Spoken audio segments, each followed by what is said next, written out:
Here we go. And I'll share my screen.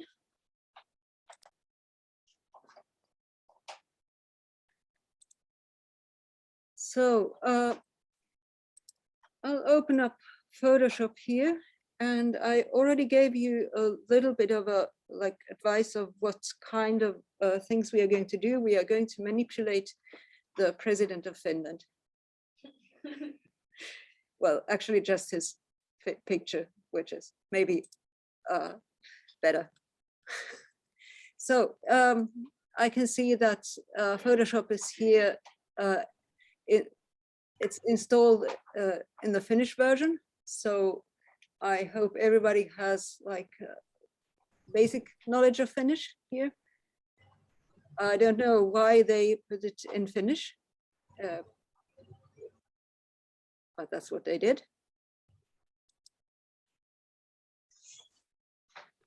So at first, okay, and now we have Ada there. Hello, Ada. Hi. So you got here, great. Okay, first of all, well,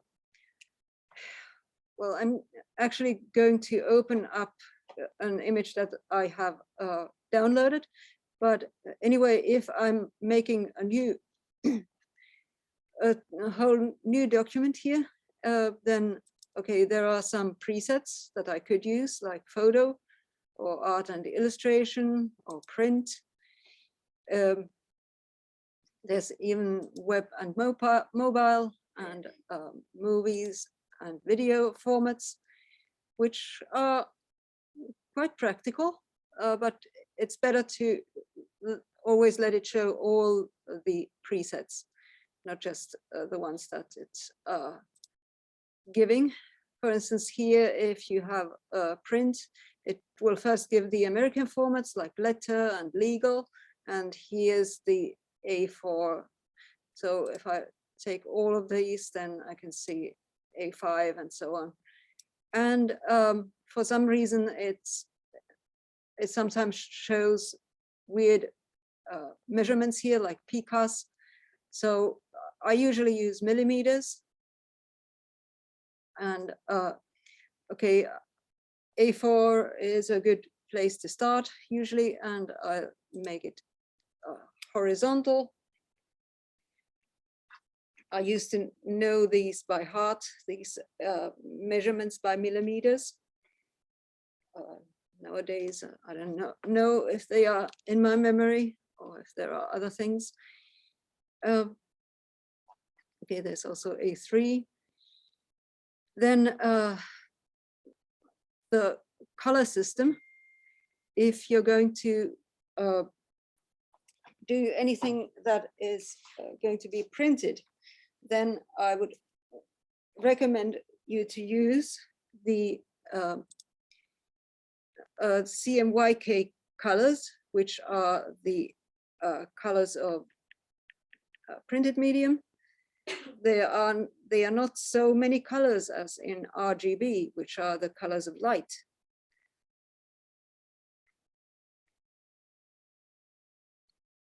So if you want to have millions of colors, then RGB is a good choice. Lab color has even more colors. But yeah, I'm actually not quite sure if these screens can show all the lab colors or not. Probably they can. Then what else do we need to know? How many pixels per inch, or how many dots per inch you want to have in a print oriented world. 300 dpi or dots per inch is usually the best choice. And the thing is that if you have an iPad or if you have a new smartphone, then the resolution can be anything from, well, it might be even bigger than 300 in the very new smartphones or tablets, but or it might be 150, or it might be 200. So usually you have to check which what kind of like end device you're having. If you're making pictures for an app, for instance, that's going to be a mobile app. With screens, the screen resolution was a long time just 72 dpi, but now that you have like iPad screens and other tablet screens, it's bigger, as I said. So this also has changed. So I used to say that if you want to do web pictures for the web, then you always use 72, and if you do things for print, then you use 300. But things are not that stable anymore. Just that you know. But anyway, we're going to talk more about this resolution soon enough. So now I'm going to create the graphic, or it's just an empty page right now. So let's go find some pictures here. And I'm going to ask you for your daily assignment to also take use your own pictures. Okay, so I wanted for this like demonstration to use Sauli Niinistö. So let's search for him. So everybody knows how to do an image search, or do they? Let's see. Okay, so we have a lot of pictures of Niinistö here, but how can we know if they are like quality pictures? So one way is to click here on Tools, where you can find the size and then also usage rights. So as we are doing on this course, we are doing like non-commercial stuff, which is not going to be published anywhere, I hope. So we don't have to think about the usage rights. But right away, if you want to use some of the things that you do, or if you want to publish them, then you have to be aware of these. Like, does it have a commercial license? Does it have a Creative Commons license, and so on? So if it's on the Creative Commons, then you can use it pretty freely. But then if you want to have like quality pictures that are taken by some named, well, all the pictures are taken by named photographers usually, but yes, if you want to buy the rights, then for a quality picture, then you have to also do that. Good practice is to always mention the photographer if it's photographer's name, if it's not yourself. And well, if it's yourself, then it's good practice for you to mention yourself as the photographer.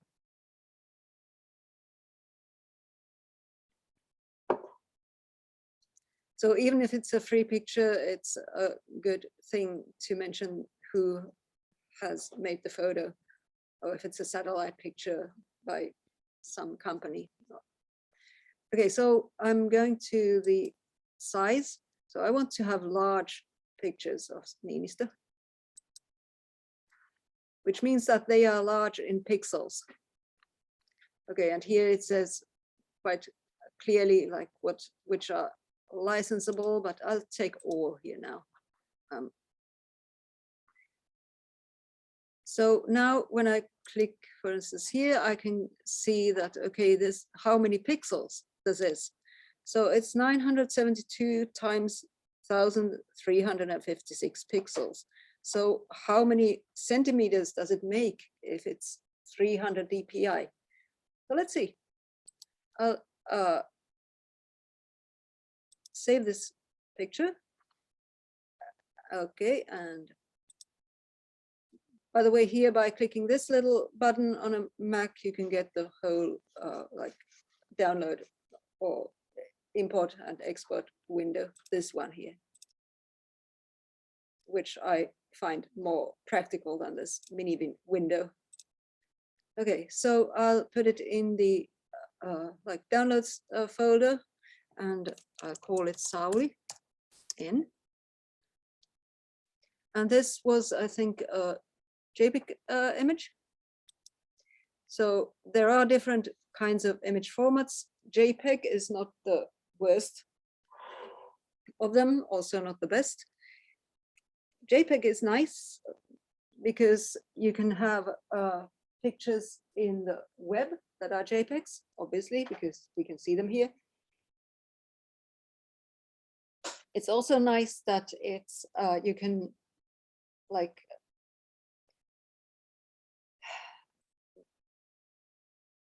make it smaller, but every time you pack it, you will lose some of the information. Also, every time you unpack it, it will lose some of the information. So in that sense, it's not so nice. Then there's, if you want to have like a invisible background, like, or transparent background, then JPEG is totally not your file format. Then it's PNG. And also PNG, with PNG, you don't lose any information when you're saving the picture, which is very good. But it takes more space.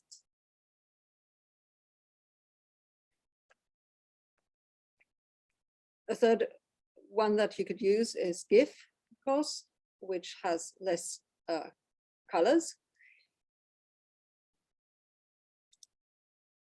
Okay, here's one that is maybe,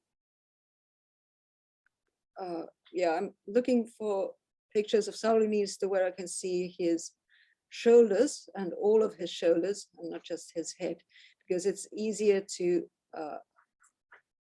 place him elsewhere if I have like his shoulders. Okay, this is a little bit bigger, 1600 times 900. So I'm taking a couple of these, and I think you should do the same.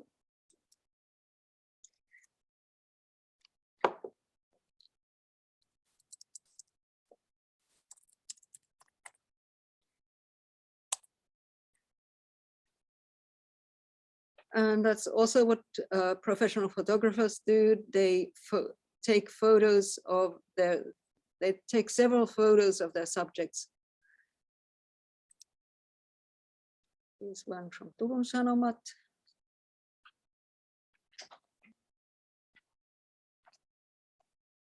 Okay, definitely not one where he has a mask and you can't see much more than his head. There's one where he's very young. What about this? When we get the licenses for Adobe? You don't. I mean, I asked it from the IT help desk and also from Timo Kivikangas, our head of studies. So the home licenses for students were a thing of the past, of the COVID times, and now that COVID times are over, students are not getting any Adobe licenses on their home computers. That's one of the reasons we are here in Mediapolis. Okay. So, but you can use the other software that I showed you already, like the Affinity, which is, and you can get, by the way, what is the price, student price for Photoshop? And Illustrator and InDesign right now. So by sending Adobe your like student, like an image of your student card, then you can get the like student prize. So I'm sorry to say, but yeah, there are no student licenses from TAMK anymore.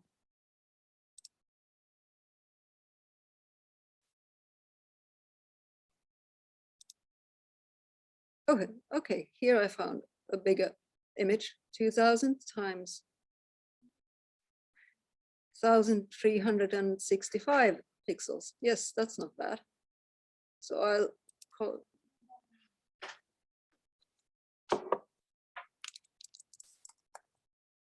So I'll call this Sauli and ISO, or big, and hope for the best.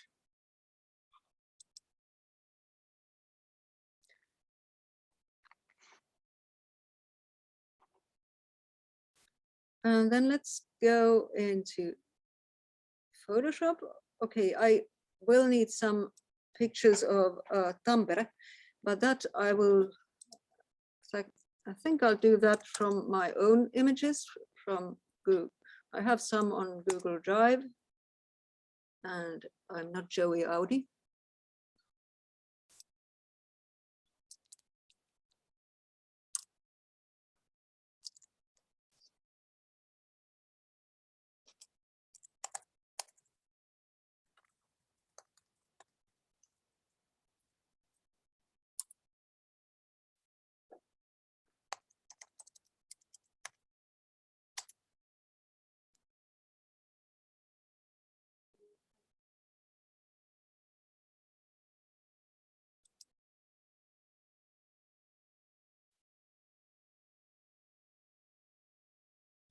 Okay, and in order to get on there,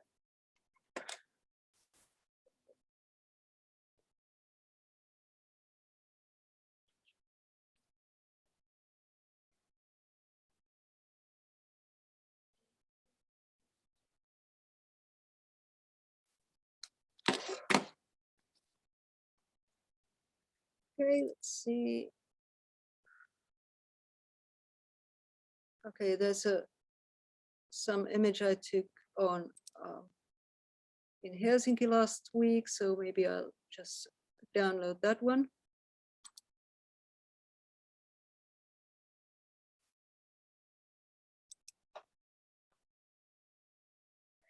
By the way, you can see that these pictures that I have downloaded from my phone are in a file format called,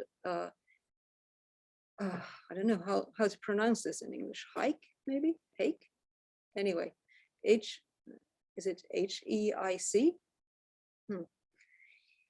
Anyway, this one is new, and it's like improved version of JPEG, but the improvement is that it's packing up the picture in a more efficient way, which is nice if you have like a good camera on your phone. So if you have an iPhone, then your images will be this format. And the good thing, or the bad thing, is that you can't open this directly on a Windows PC. You have to have a like small add-on that, well, it's free, but anyway, you have to get it first on your computer so that it will read this file format. I think with the new, when there's an update of Windows, then it will probably recognize this without any problem. There's also a new version of like a video format for this. Also not bad. Okay, I'll take this other image that I've taken from Tampere a couple of weeks ago. And maybe this one.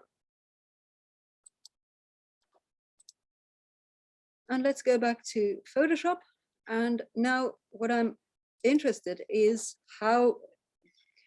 what is the resolution of these images and how can I change it without the image quality going down.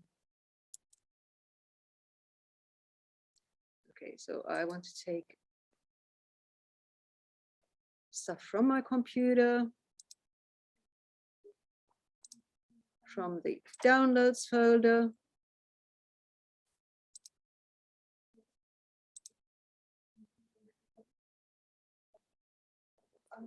Okay, do you have questions or problems?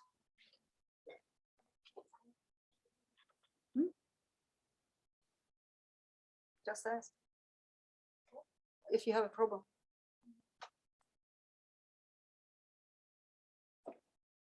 Okay, so I found the downloads folder here, and there are the Sauli Niinistö images and also my pictures. So as you can see, the first one is 812 kilobytes, and this one that I called big is only 85 kilobytes. So it depends on how this picture has been saved. But I'll open up these 3 Niinistö pictures so I can compare them.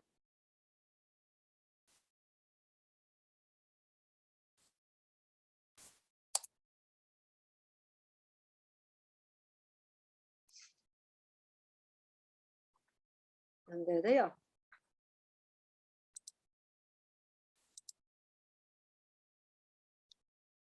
Okay, so where to find the it's actually weird to use Photoshop in Finnish because I've never used it in Finnish.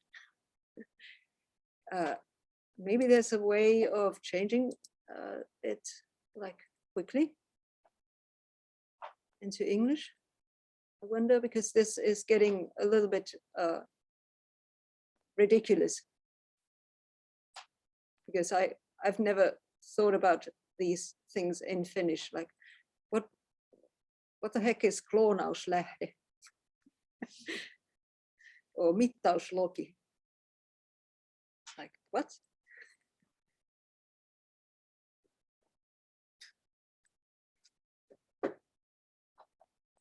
Oh, and they have translated all the filters to, oh, so now I should remember these by heart, like what they are in English. Okay, so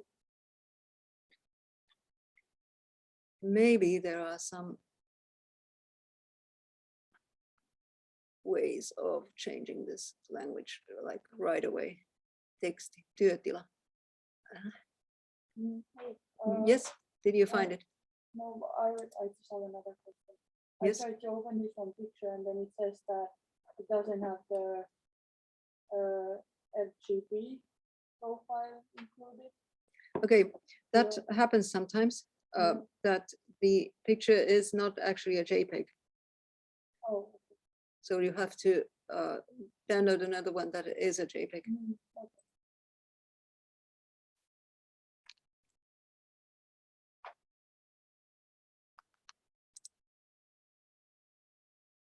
Okay, there. Käyttöliittymän kieli suomi. So it's here under oletusasetukset. So I'm saying this in Finnish now. But I can't change it to anything else. Okay, so this is something that I probably need to tell to the IT services that we are not needing here the Finnish version of Photoshop, because most of our courses are in English.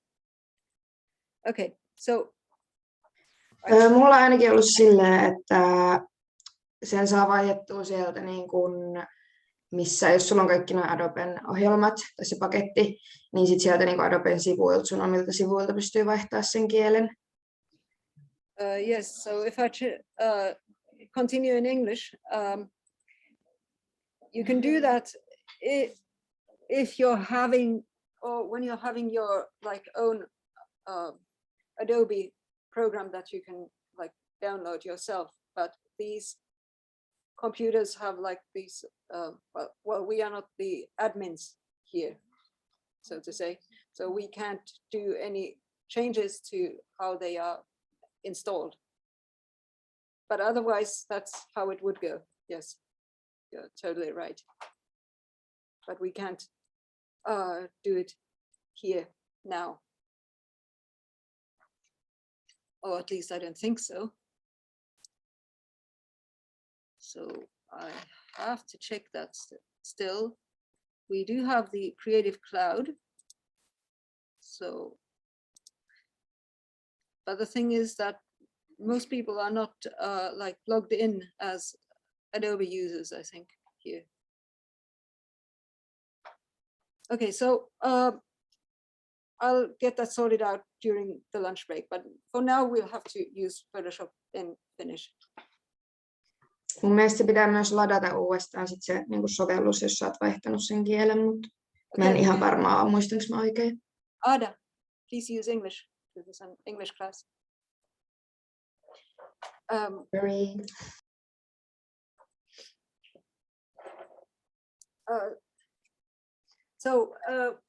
Yeah, so we'll have to, all the IT services, they have to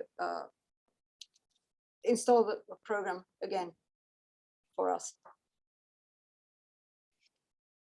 Okay, so back to the resolution of the images. So here under Kuva and Kuvan koko, we have the, we can get to see the resolution. Also here, I can see that how big it is, and also I can see that from here that it's 240 dpi, and it's an 8-bit image.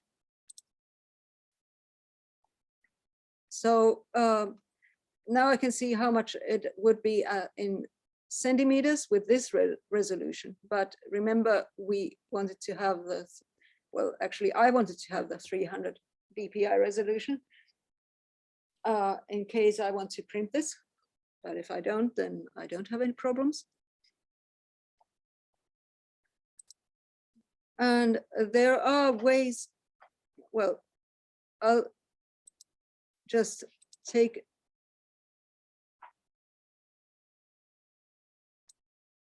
this away here. I'm not sure what this, so this is about the interpolation of a pixel image. So sometimes, well, I'll change it now to 300, and now I have this näyte off, which means that it will not try to interpolate any pixels anywhere. And as I set the resolution to 300, you noticed that the width and height changed to smaller. So now the pixels will be closer together when I print it, which makes the image look better, and you can't see the pixels as much, but it will be smaller. So it's only going to be 8 times 11.5 centimeters. But I could try to use the interpolation and by that make it bigger. But then I would have to rely on the like Photoshop AI, on the artificial intelligence to make new pixels. It used to be really bad, like it made some sort of weird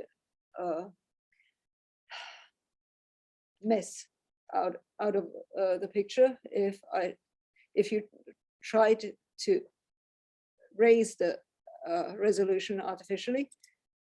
But right now, well, I've actually used it, and there's the bicubic, there's the säilytä yksityiskohdat, like preserve details. which is actually quite good when you're making the resolution bigger.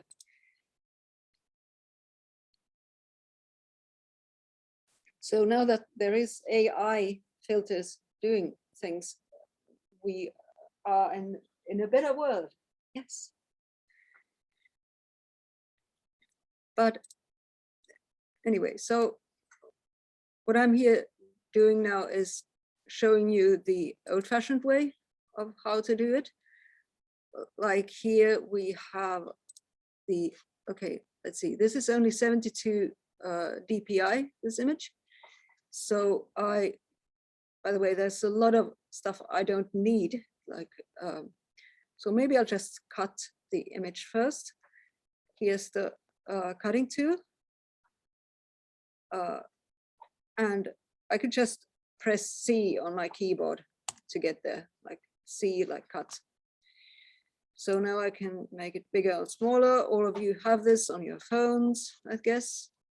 So, and you can see these, this grid coming up or popping up when I'm doing this, just like on my phone.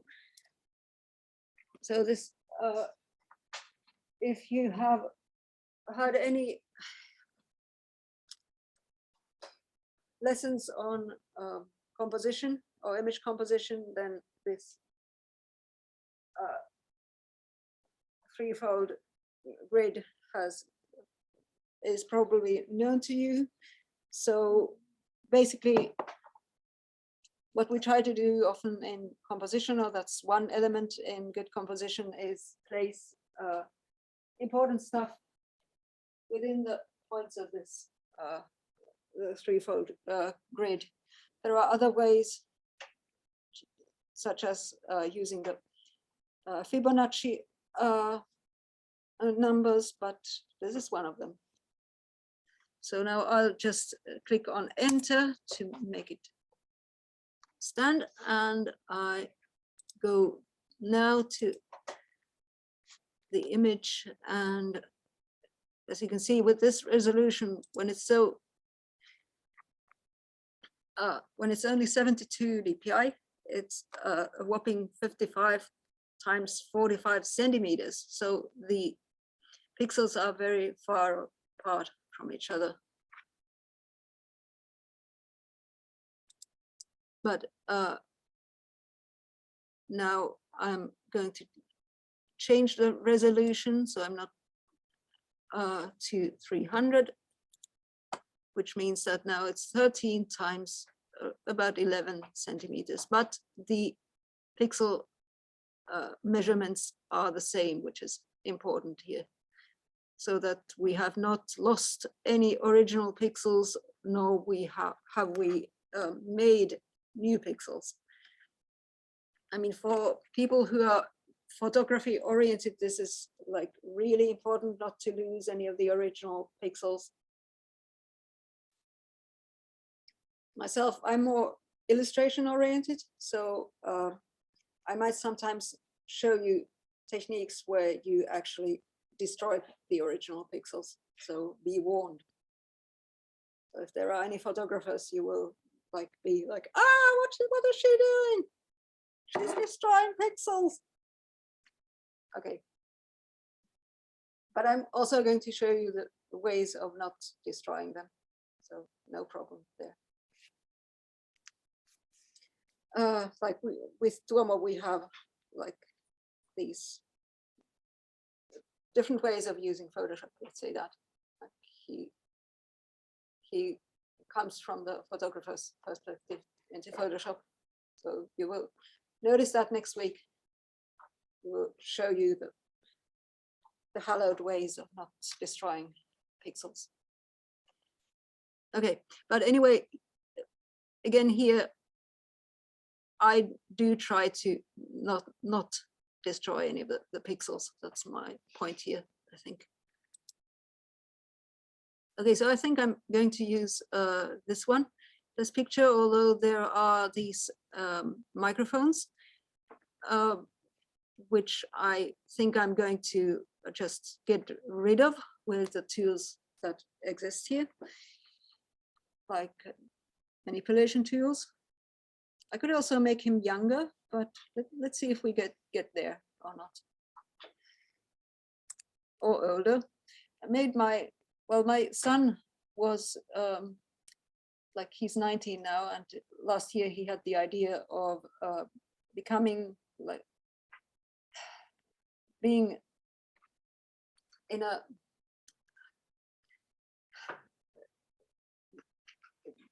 an election as a like candidate, and he had just turned 18 then, and he thought it would be a fun idea, and I took a picture of him, and of course he wanted to look good in the ad, and then for fun I made like an older version of him with Photoshop with AI plugins, and he started looking like he was 50 years old, and weirdly enough he looked like my mother.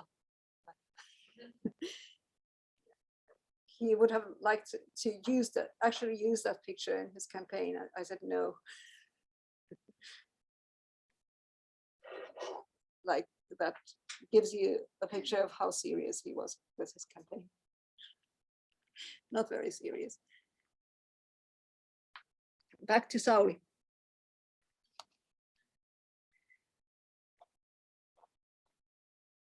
So now I'm happy with this Sauli, and also his resolution is good. It's 300, and I'm going to open up one of my other pictures of the that I want to use as a background image. So now I have to check that the resolution is the same. Let's see what the other one is. Is this better? Oh no.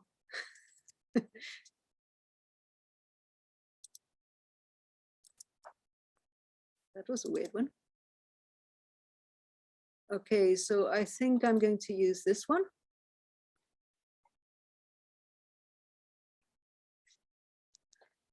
And let's see, it's also 72 dpi. It looks quite grainy here, but anyway, it's like quite big, 4,000 times 3,000. So I'll change it to also to 300 dpi. So now you can see that it's much small. It becomes smaller in print size.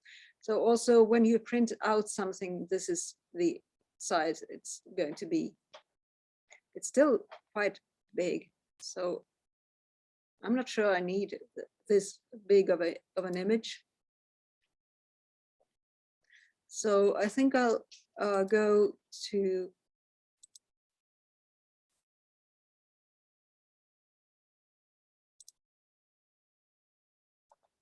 now I'm going to change the actual pixels here.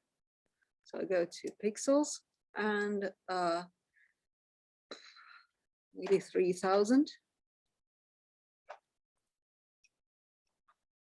Not 300, 3,000. Okay. So here you can see, by the way, the like image size, which would be the size if I did not compress it at all. And with if I'm saving this as a PNG image, then yes, it will be about that size. But if I'm putting any compression, like maybe making it as a JPEG, then it will become like maybe 1 megabyte or not much more.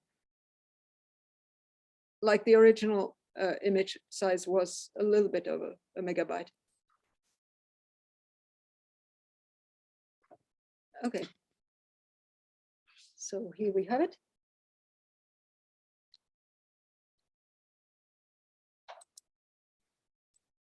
Okay. So I think this was my solid image that I wanted to use. So there are a couple of ways of getting rid of that background, but first I'm going to just copy the image as it is on this background. So what I'm going to do is I'm going to click Command and A. With Windows, that would be Control and A. So that's the biggest difference between a Windows and a Mac. Instead of the Control, you use Command. And it's something that people usually learn quite quickly, unless they are older. Okay, then I press Command and C for just copying it. Well, you know how to do copy pasting, I think.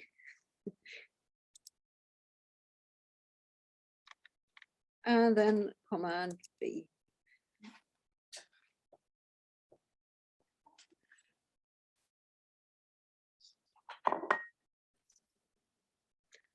So now the images are the same resolution, so there should not be any nasty surprises there. And I'm going to do some cropping of the image itself, but first I need to get rid of the of Sauli's background. Sounds weird. But I'll zoom in. I'll click Z for the zoom and zoom in a little bit.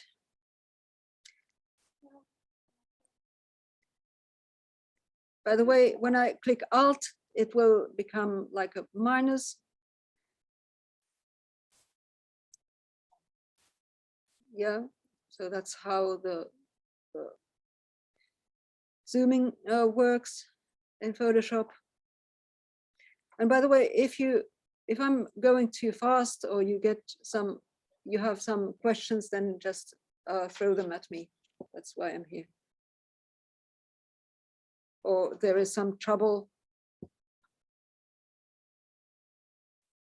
Okay, so get rid of Sauli's background. We have a couple of options there. First of all, I'm going to make the layer with the background with the like Helsinki railway station invisible, so I can just concentrate on Sauli. So we have something called a magic wand, which can be found over here, and it's in this Finnish word. It's called taikasauva-työkalu, but you can get it by clicking W on your keyboard. And there are other things for selecting things. Actually, selecting things is one of the main things that you do when you're in a pixel world. So there used to be whole books written and long tutorials made out of selecting things in Photoshop, and there probably are still. But that said, selecting has become easier with the AI helping us. So now, for instance, this is just an automatic selection, so that we just need to select Sauli, and that's it, basically. Or we can go here to select and say that there's even a selection for selecting there's the object or kohde, or just the sky.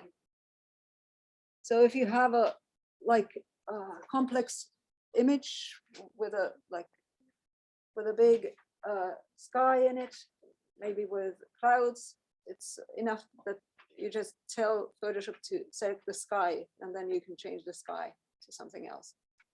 Woohoo!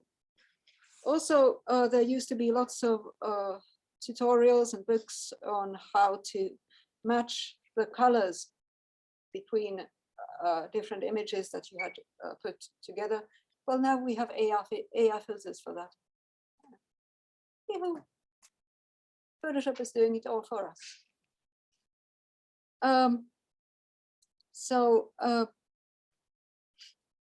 Does it mean that there are less jobs for like professional people who know how to manipulate images. Definitely, yes. So that's why the professionals have to go and get other skills that are deeper. For instance, 3D. So you have to keep on and see where the skills are needed. Okay, but now if I have this, then it's enough that I just click here, and now the minister has been selected, not elected. He has also been elected. So how can I check how good this selection is? Like I can see right now that there are a couple of strands of hair here, which are not quite as good as I want to. So there's something called a quick mask. And I can get to the quick mask space either from here, you see it, or by clicking Q on the keyboard. So I do it quite a lot, so that going to from Q to non-Q. So I can also say if the quick mask is showing the thing that is masked or the thing that is not masked by double clicking the quick mask icon here. So now I can say that, okay, I want to have the selected areas in my quick mask. So let's see. Yes, that's what's happening. And now this is one way of refining the mask. There are lots and lots of other ways, and I think you're going to, well, Tuomo is going to talk about those.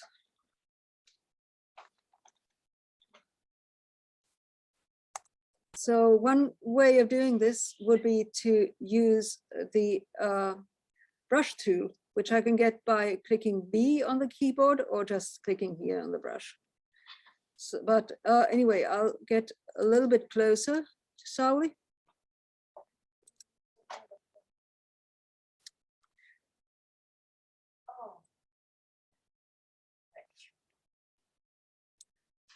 And by the way, by clicking on the, by the way, is välilyönti, is that tab? Oh. Is it? No. Space, yeah. By clicking on the space bar and holding the space bar, I can get, if I'm right now in the zoom tool, I can get to the hand tool, which makes it easier to move around like this. So there are a couple of pixels here, but for instance, in that might be nice to have, but generally this selection looks quite good.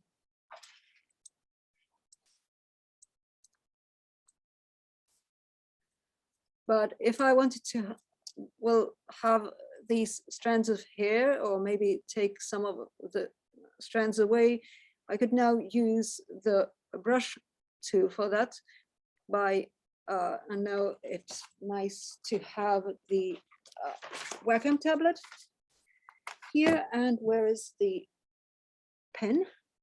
It used to be, okay.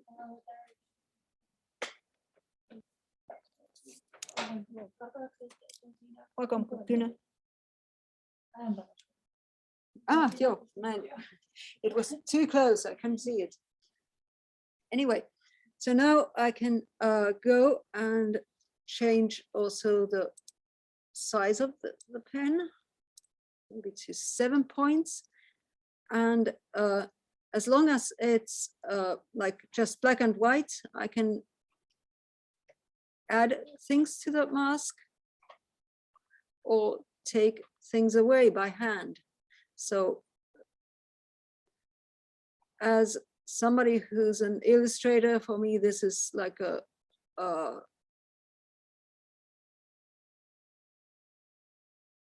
logical thing to do, but for some people, they might not like it. So there are other ways of doing this still.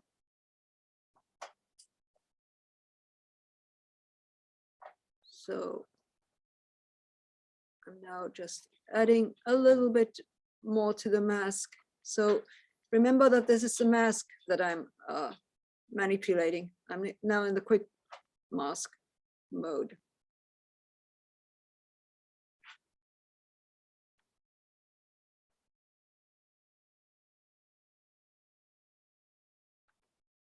And I don't want to have all these strands, just some of them.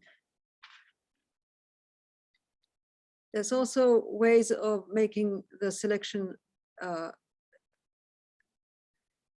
finer, like, oh.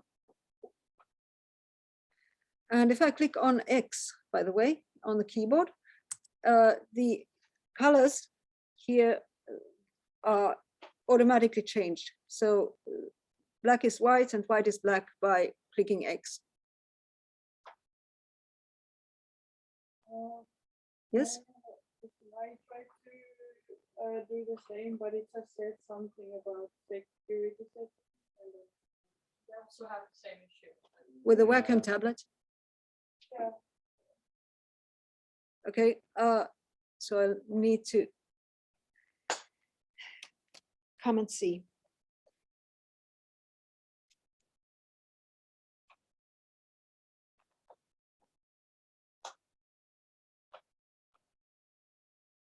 Okay, so try opening up the Wacom tablet. Click OK here first, and then open the Wacom center and see what the updates are.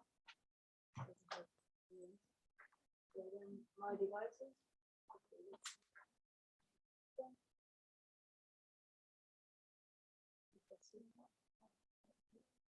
So, okay, now the driver has been updated.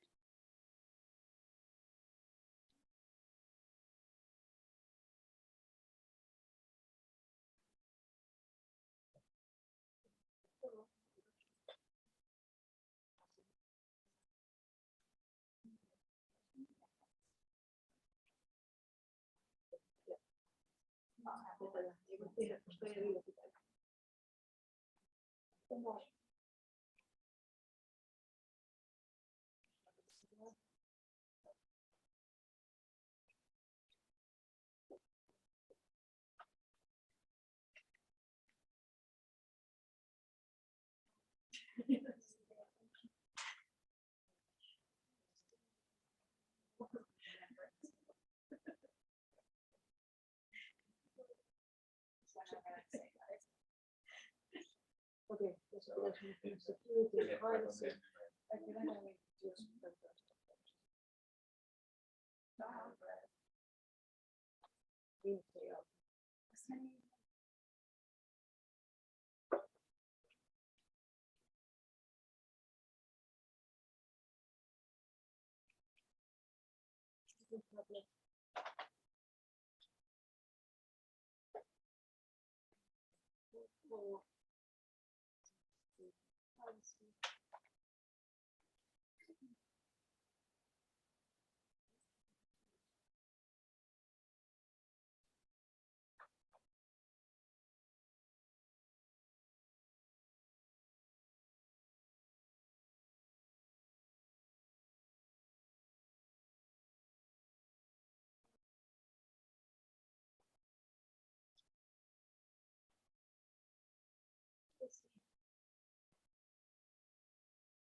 Okay, so there's another problem which has to be told to the IT services.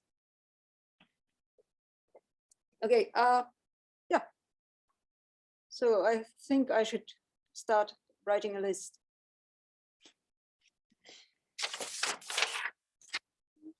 Yes. I have a problem of getting the tool that makes the picture red.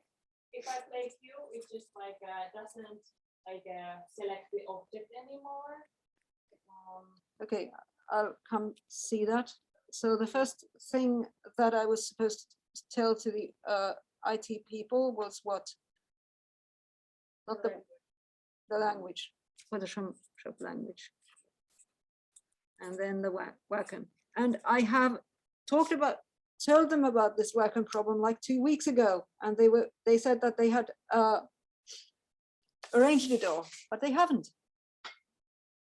They only did it on the teacher's computer. Okay, and now I will come to see your problem with a quick mask.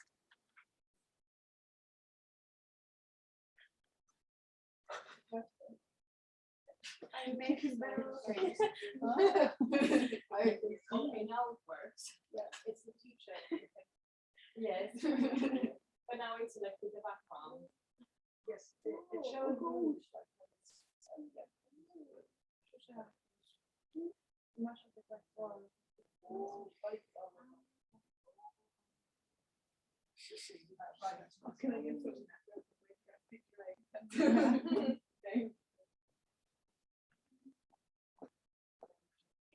Okay.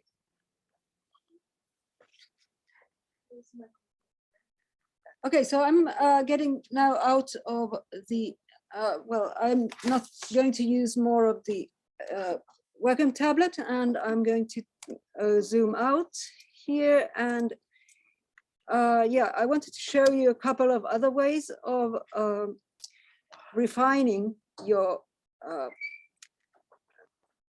selection. And that's why I have to get out of this mode so I click Q. And okay, there are the selection. So this is where you find the selection options. You can have like a small, you can have a bigger selection, a smaller one, or you can have like feathering around it. Usually people don't want feathering, but they want to have clean selections because that's, but anyway, like I said, Tuomo will talk more about this to you. So I'm trying to, but I'm trying not to like do, well, I'll let Tuomo explain the rest, let's say that. Anyway, now what I can also do, I can invert the selection. Here in Finnish, it's valitse ja käänteinen. So in English, it would be invert the selection. So how on earth did they think that we need the Finnish like UI here? So I could now just, there are a couple of ways I could do this now. I could just, I'll invert it again. Now I could just copy Sauli on his own layer, like Command and C, and then Command and V, and now it's making like a layer with just him and not the background. There's another way of doing this. And I'll go a few steps back. And this is what professional photographers like to do, because they don't like cutting pixels out of images. I could make a mask out of the like background here now. And I can do it here from the layers palette or layers window, where in Finnish it's saying lisää tasomaski.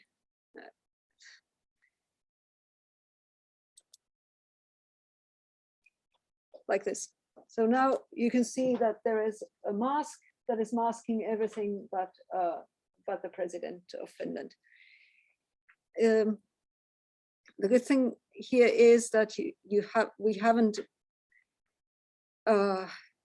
deleted any pixels, and also if we want to change the mask, if we want to have like stuff back that was in the background, we can just manipulate the mask. So let's keep it this way for now. And I can always have this mask again selected if I want to. I can say lisää maski valintaan. So now it's again selected Sauli. Okay, so there are a couple of basic things. And so what if I'm not, okay, any questions, by the way, so far? I got confused with like how to get back to. Oh, yeah, something sorry. bad. I made, I did like Command Z a couple of times. What, sorry? Command Z. It was like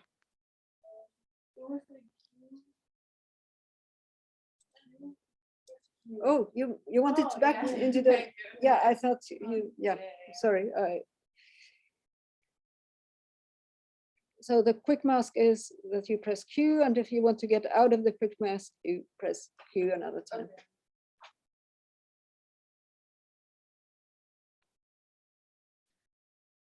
Okay, so I'll make the background visible again. And now let's see. I want to place Sauli into like a good and natural place where he could be, like where his head would be. So usually it's good to put a standing person's head on the same level as where the horizon is.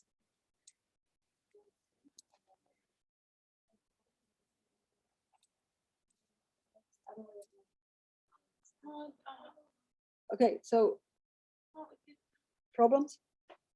Yeah. So tell me. Because it cut out the background notes. I don't know how to get out of it.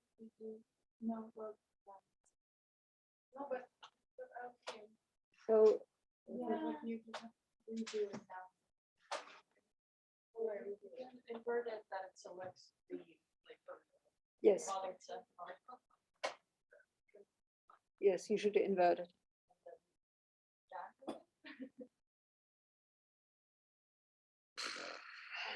Oh, this is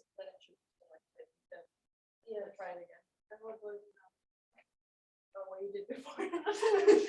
so you make the selection. Oh, Computer Command C or what? Oh. Yeah.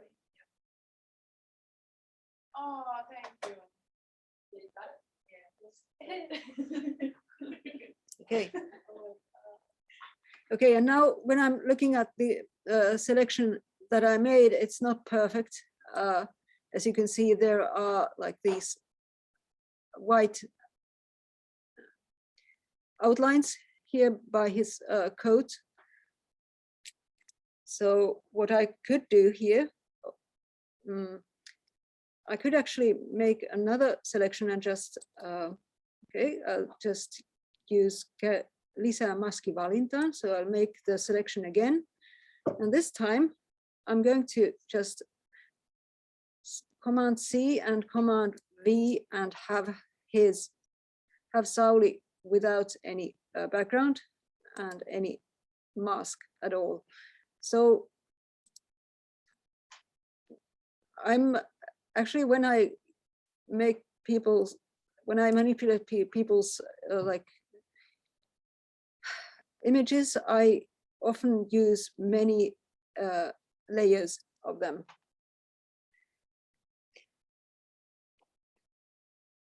Okay, so now what I want to do is actually get rid of some of the pixels directly. So now I'm getting to the like gray area of cutting pixels. So what I need is the eraser tool. which I can find by E. And here in Finnish, it's called pyyhekumityökalu. Pyyhityökalu. Okay, there's also a magic eraser and taustan pyyhintä and erasing the whole background if you want. Haven't used those, by the way.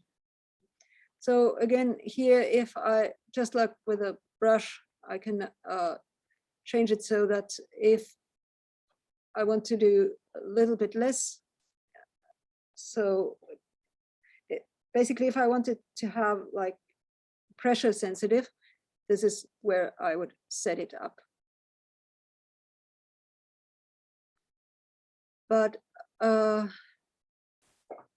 yeah, I could just erase those pixels by hand if I wanted to. But as I said, as I'm like, my attitude here is that of an illustrator and that of a painter.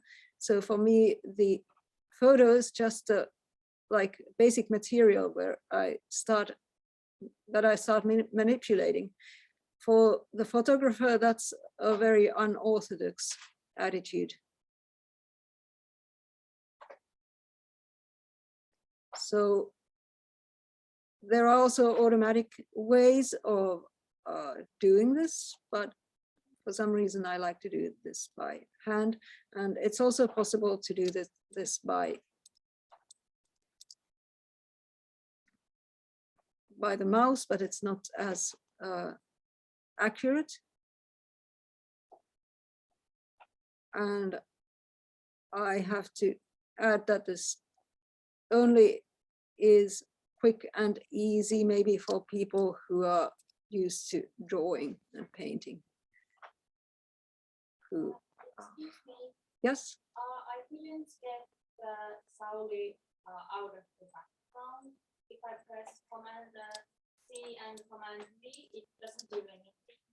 So you need to, do you have Sauli with a mask? Yeah, it's a red color. So it's in the, that's the quick mask, which where you have to get out in order to get into the actual selection. So the quick mask is just showing you the selection, then you have to get out of it to do anything. Okay. So you have to press Q another time to get out of the quick mask. So the quick mask is just there to help us to see the selection. And then the actual selection is outside of the quick mask.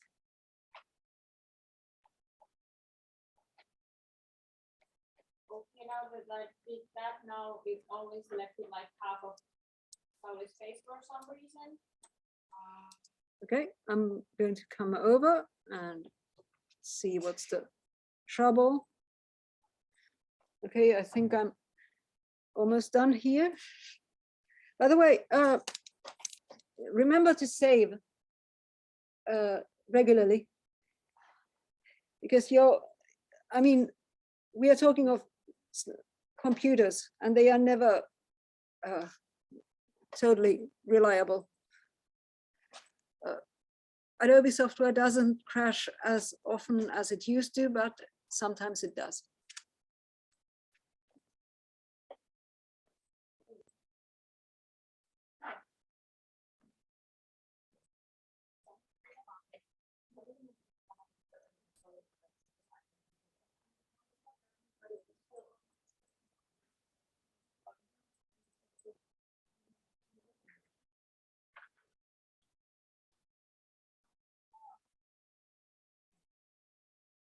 Okay, something.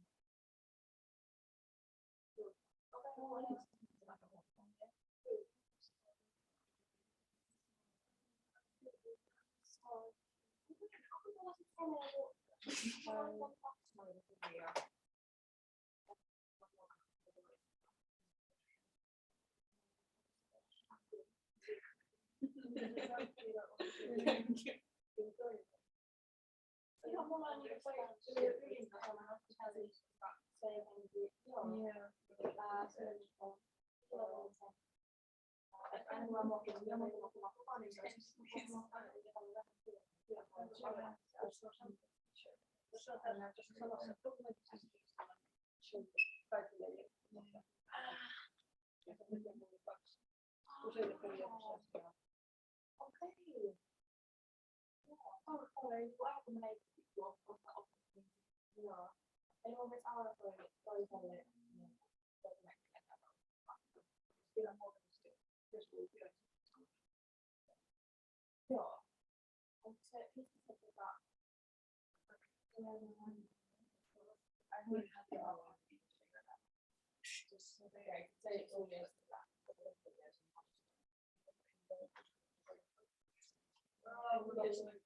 search for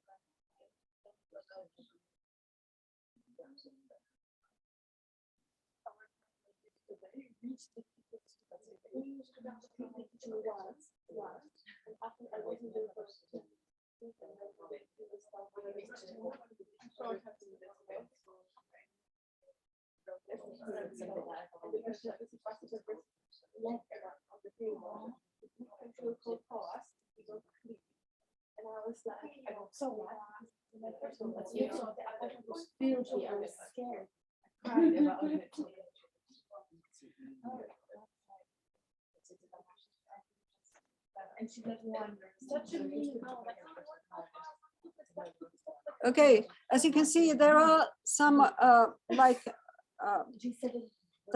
this selecting things and putting them on top of each other is not always that easy, and so there are quite a few things that you need to do and things that you need to think about. So as a recap here, I'm going back to here, and by the way, I haven't even cut my background image yet. As a recap, so first we opened up the picture of Niinistö and changed the resolution there. Then what else I did, I opened up one of the background images, or actually two, changed the resolution there. And then I copied Sauli's, and when the resolutions matched, I copied Sauli's image into this one, where the background was. And now if I would make changes into this picture size and resolution, then it would change both of these at the same time, because now they are just layers in one big document. So here, up here, you can see which documents are open and which are not. And then right now I'm going to save this in Photoshop format. And it wants me to put it in the cloud. No, I don't want to put it in the cloud.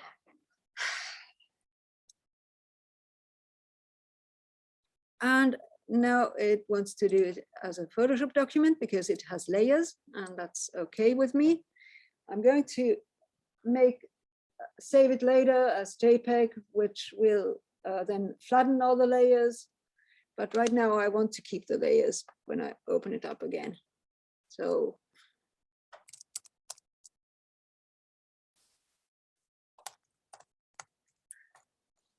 I have the habit of naming my documents like they are. Like if this is about Sauli Niinistö at the railway station, then that's how I'm going to name it.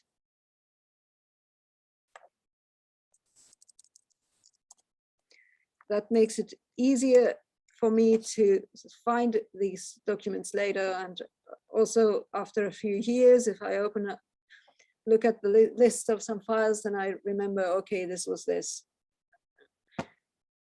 instead of naming it like IMG 1887 or something.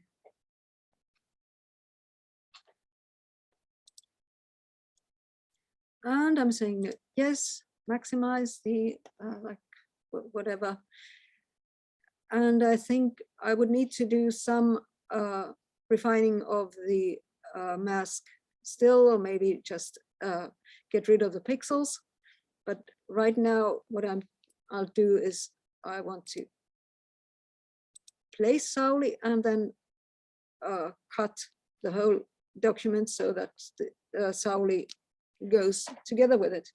So first I'm going to place Sauli by clicking V, which gives me this tool here, the move tool. And now I can place him so that his head is approximately at the horizon line, which is how you do in, well, it makes it look more natural that way. So if you have a standing person, that his head is by the horizon line. So I'm guessing that the horizon would be around here. And then I take the cut tool again, and oh, I need to go a little bit outside of that. And then cut. And now I'm cutting the whole document.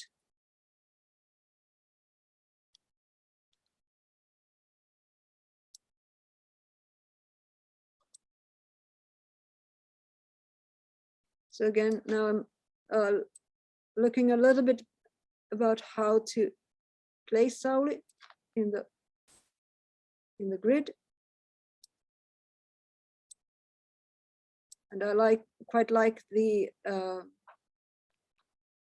Ferris wheel of Linnanmäki in the background, so I want to keep that visible. Okay, I think I like this here.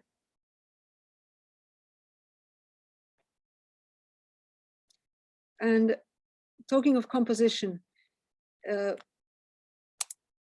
when we have like an image without any human figures, or well, there's one actually, but if there are no human figures, then we look at the composition quite neutrally, and we look at those big lines.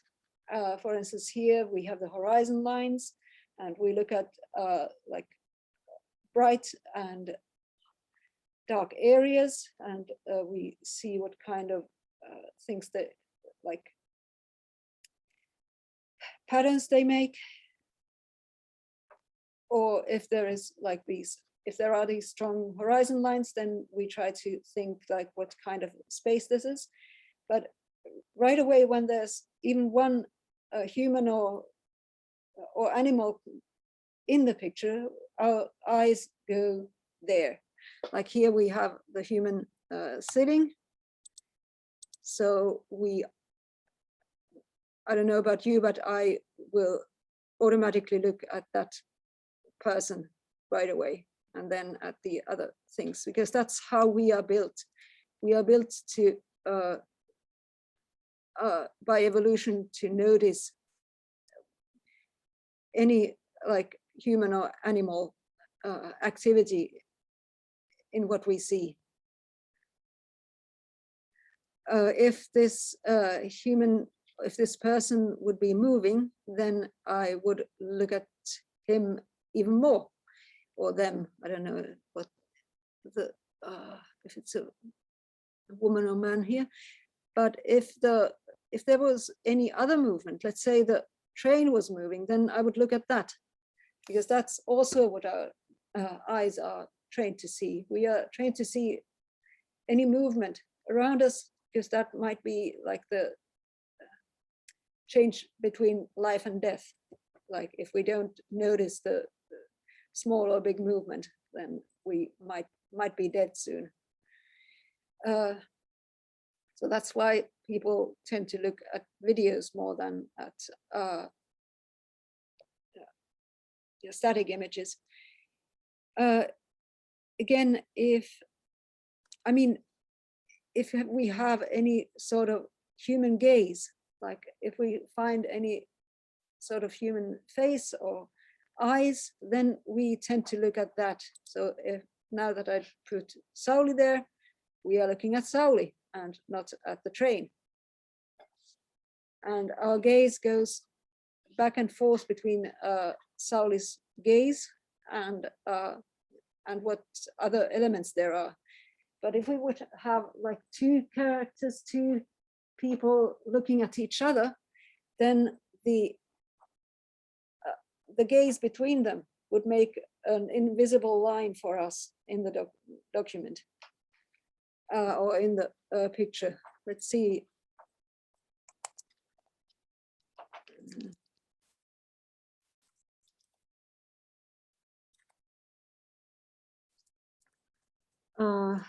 There's Leonardo da Vinci's Madonna on the rocks.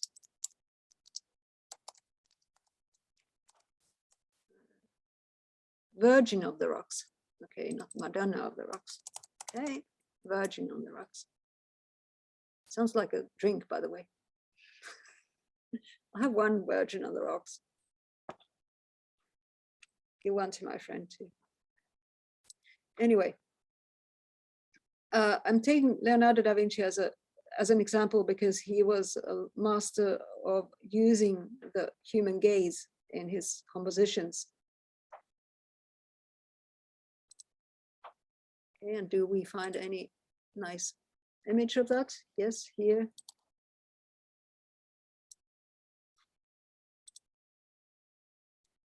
So here you can see lots of like human faces, and our eyes go between them, and also we are looking at what the characters are looking in the picture. Like the mother character here is looking downwards, isn't she? So she's looking somewhere, I think, between these two, maybe more to that one, that little kid. And the little kids are looking at each other, and they are sitting, well, they seem to be older than their age in what they are doing. Anyway, then there's the angel. This is supposed to be an angel, but we can't see the wings anymore quite clearly. But where is the angel looking? What would you say?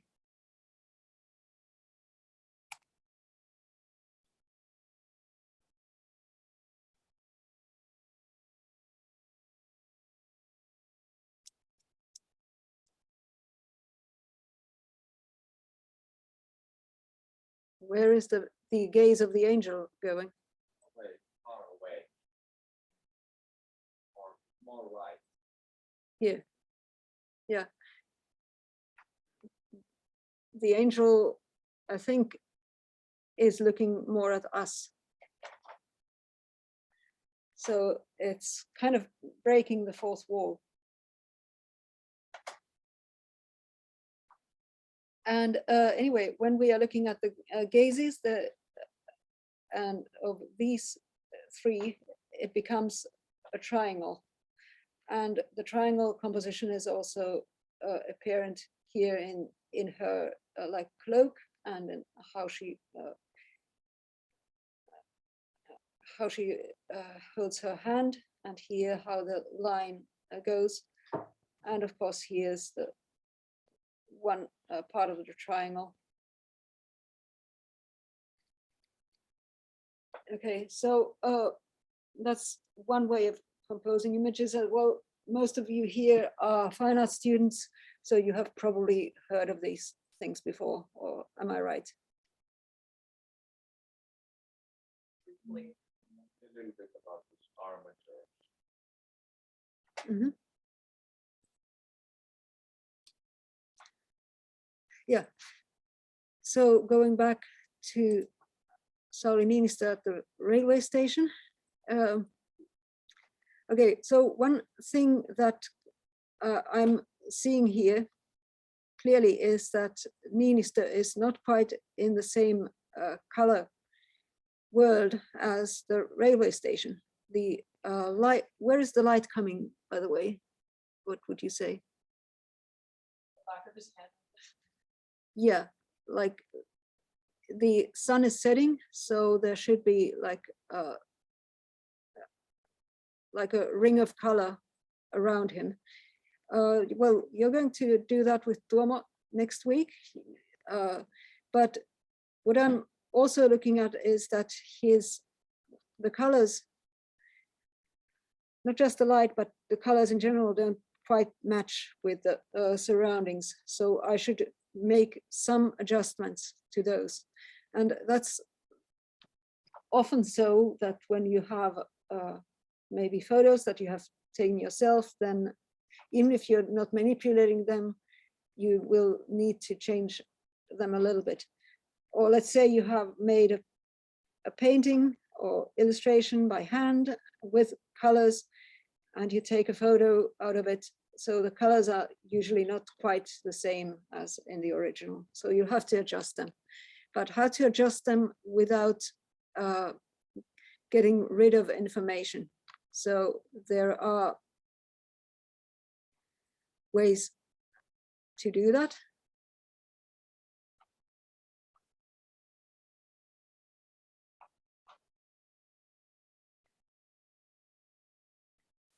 We can just do adjustments from here. And I really hate this, and we have the same adjustments over here, and I really hate this finish right now. Okay, so this is what I very often use, which is the levels.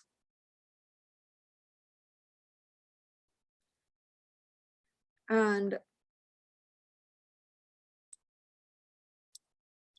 here I can change the level of the image so that it goes up or down.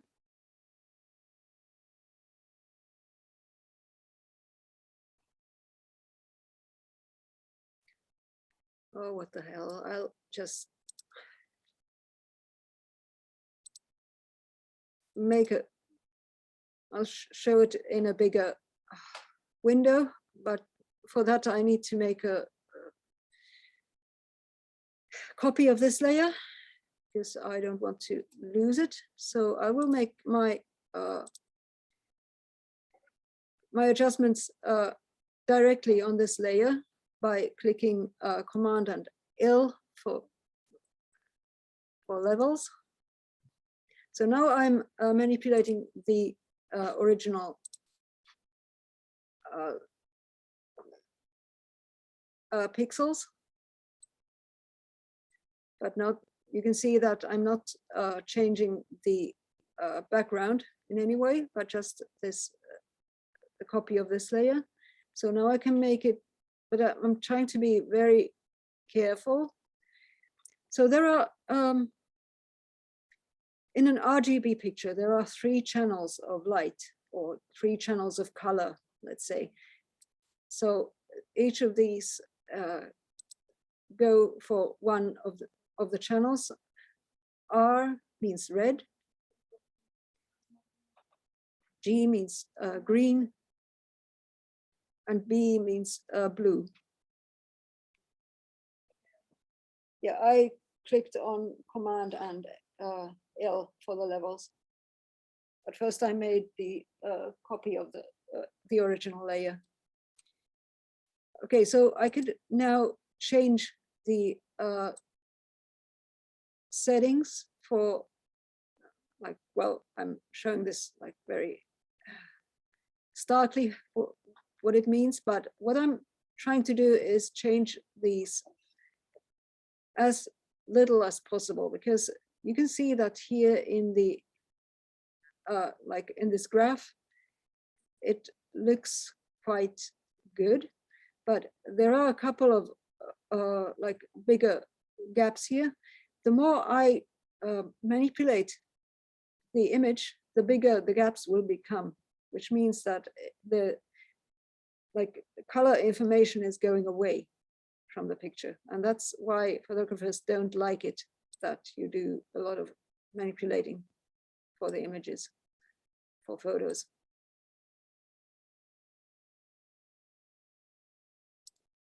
So as you can see, I'm trying to keep I'm going through these channels, the red, green, and blue channels, and I'm trying to keep my manipulation very subtle.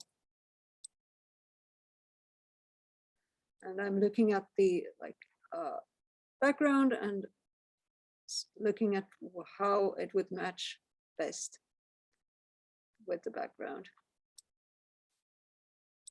And then if I want to, and as you can see, the more I do manipulation, the bigger these gaps become now.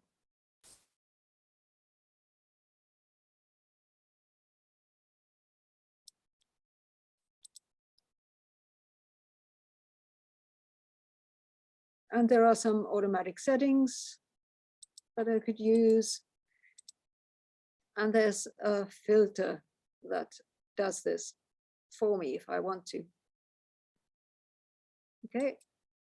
And now I can click on Command Z and see if it was better or worse.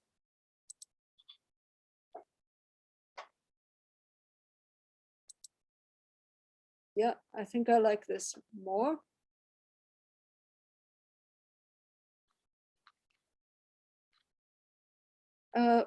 Also, what I can play here with, if I'm not in a realistic mood, is I could change the opacity of a layer.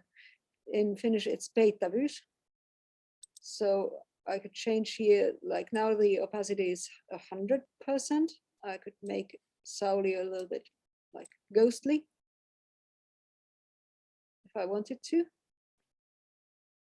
Sometimes it's a practical thing to have. Or let's do something else. I'll make one more copy of this layer. And now I want to do some like maybe bigger changes to it. So let's change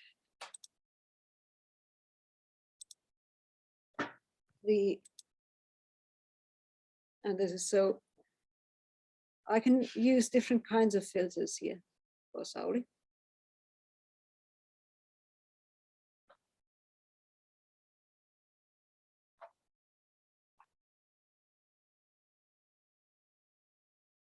And believe it or not, these filters are also very useful in the right circumstances.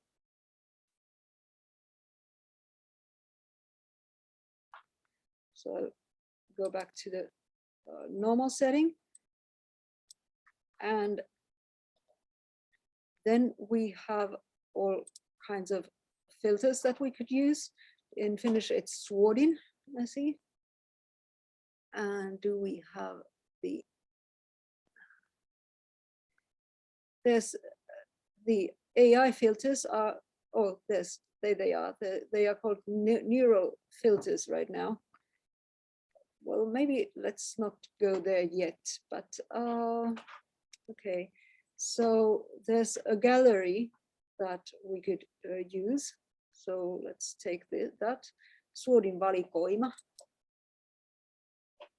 So now I could change the way Sauli looks, like maybe here.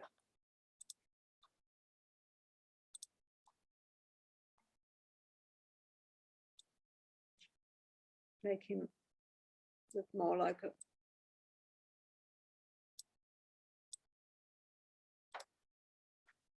so this was the palette knife, or I could make him look like a pastel image.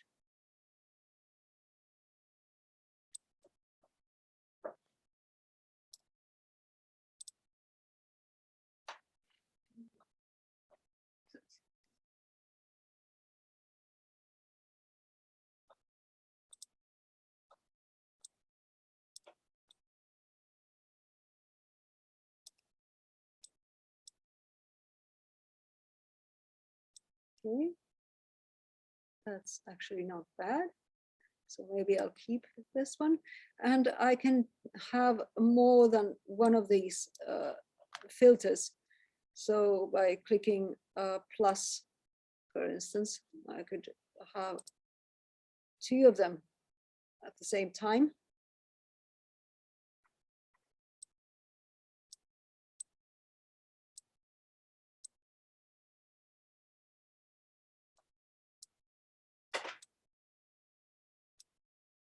Or just take it away and keep one.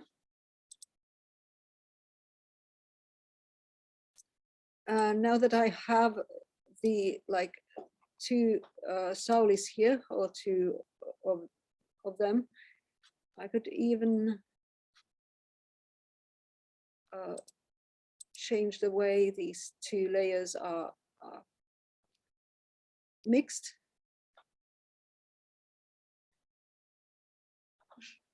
Like now I have the pastel version and the normal version going side by side.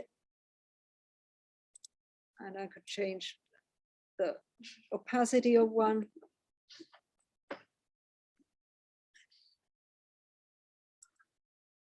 Or I could do something more radical and just put the other Sauli here.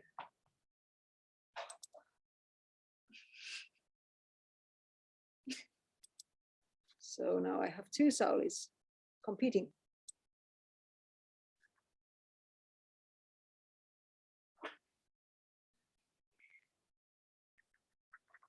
Okay, I think you're doing something fun.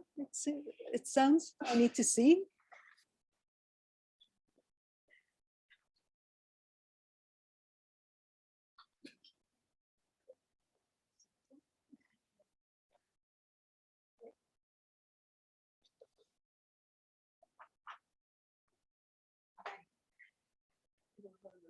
Interesting. I was laughing at others.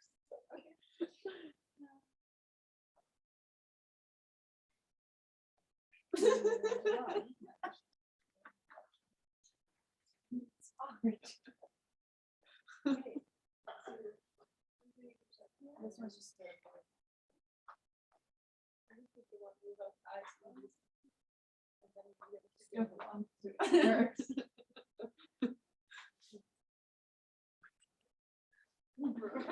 Oh, yes.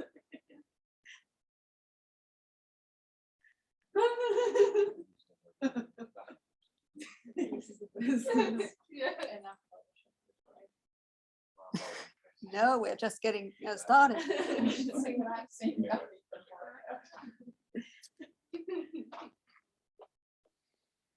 Okay, so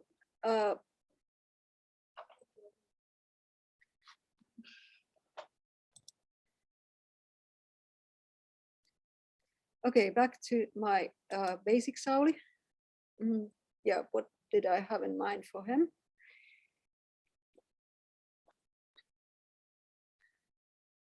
Okay, what haven't I shown? Okay, there are the microphones, by the way, that I'd like to get rid of. So that used to be quite not very easy to do, but now we have something called a healing brush, where, well, you can see what it does basically from here.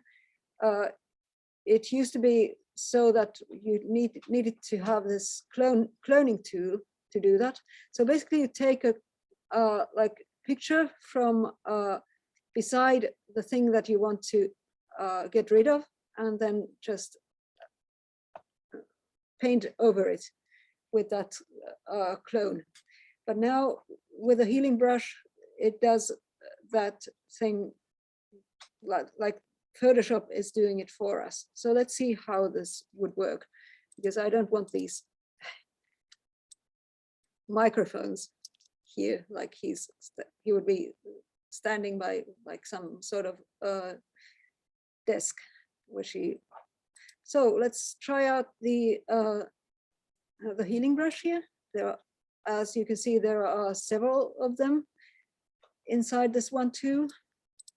So I'll try this first one, and I'll make it bigger at first.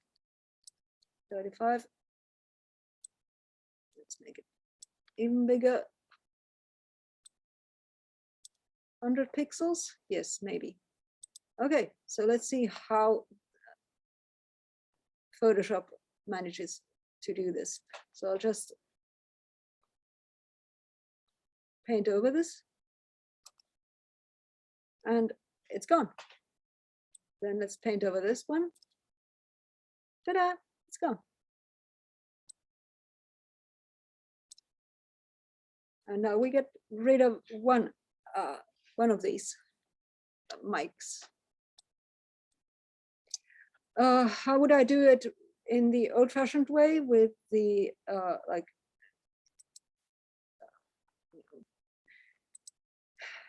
with a stamp tool? So I'll show that also. So with a stamp tool, I need to first take away this here little one, so that it's not, that it's non-aligned. So I need to take an image or a picture of the place which I want to replace. Yeah, that was not very clear, but anyway, I need to click on Alt in order to take the picture from this side of the his jacket. And now when I go here, I can paint over. So now I'm doing this by hand, so to say, so that it's painting over and replacing this spot here with this part in his jacket. So this is the old-fashioned way of doing this healing. But then again, why would I have to do it old-fashioned when I can just let Photoshop do the job for me? Well, it's not perfect, but let's try it again. No, it's still not good. So I need to.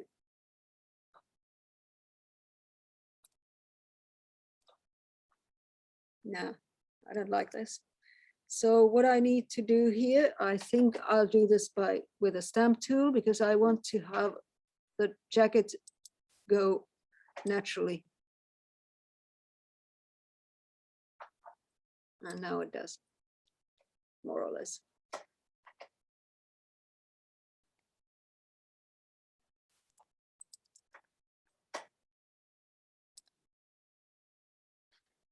So I'm taking this, I'm using both the healing stamp or healing and the or healing brush and the stamp tool to take away things that I don't want to have in the image.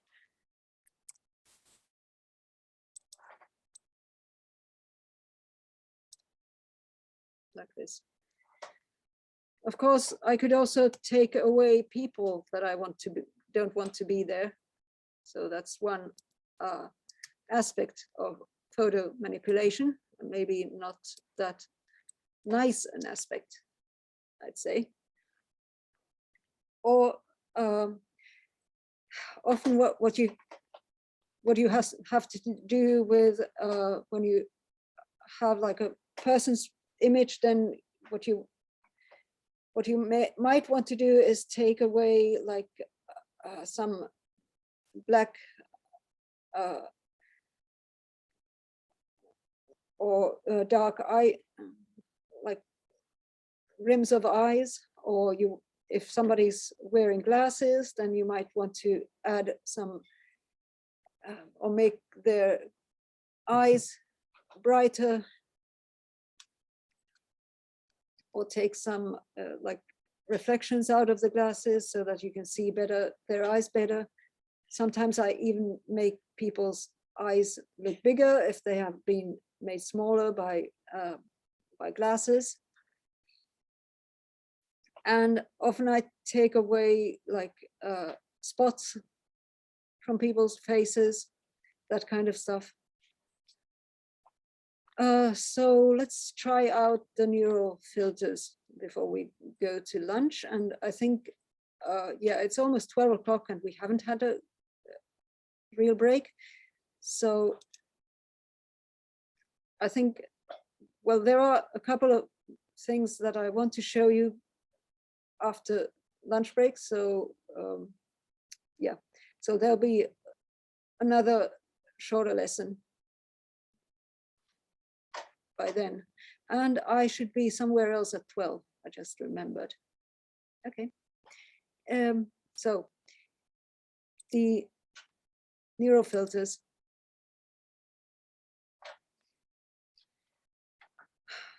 Or maybe I could just leave you to play with them because they are fun. So there's the like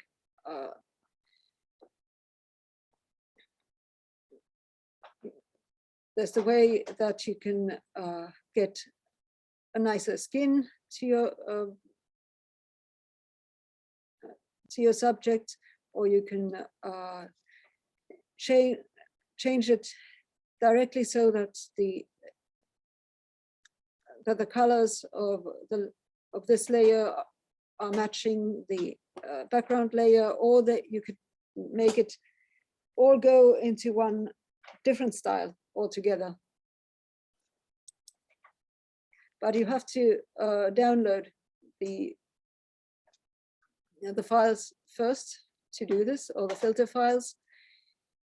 But yeah, like it says here, you can make a person smile when they are not smiling, or you can take away eyeglasses, or you can make them older or younger.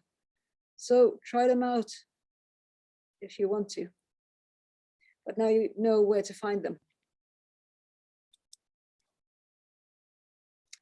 Okay, so maybe we'll stop here and I'll save my image.